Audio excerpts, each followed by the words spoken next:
solve and graph. Okay, so this is a three-part inequality. The variable expression is in the middle. How do you solve it?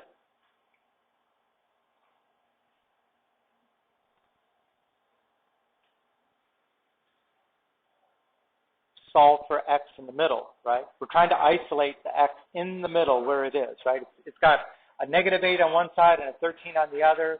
Here's our expression with x. We have to isolate the x. What should I do first?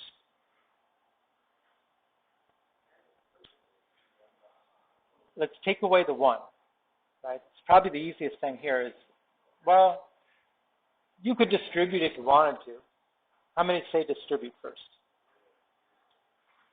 You know, if you're doing an order of operations kind of thing, it is kind of what you do, right? The P is parentheses and PEMDAS. So let's do that. Negative 8 is less than or equal to 1 minus 3x plus 6 is less than 13. Okay, now I got two like terms, so I should combine them. Negative 8 less than or equal to 1 plus 6 is 7 minus 3x less than 13. Okay, then what? To isolate the x.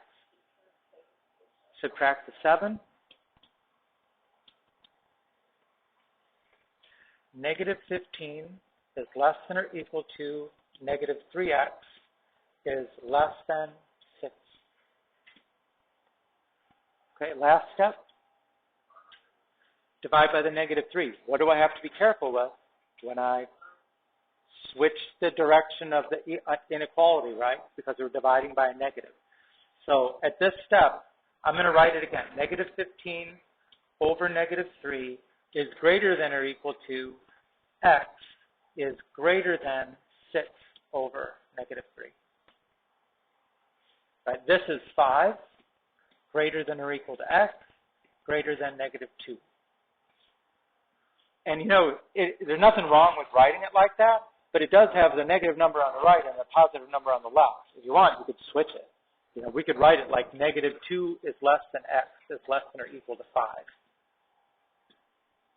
That's usually the way we see things like that. Right? If you were going to graph that, we would have negative 2 and positive 5. Would I use an open or a closed circle on negative 2?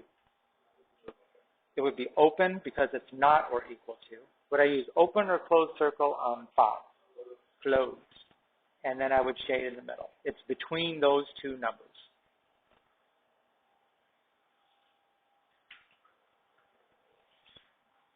Okay, two more.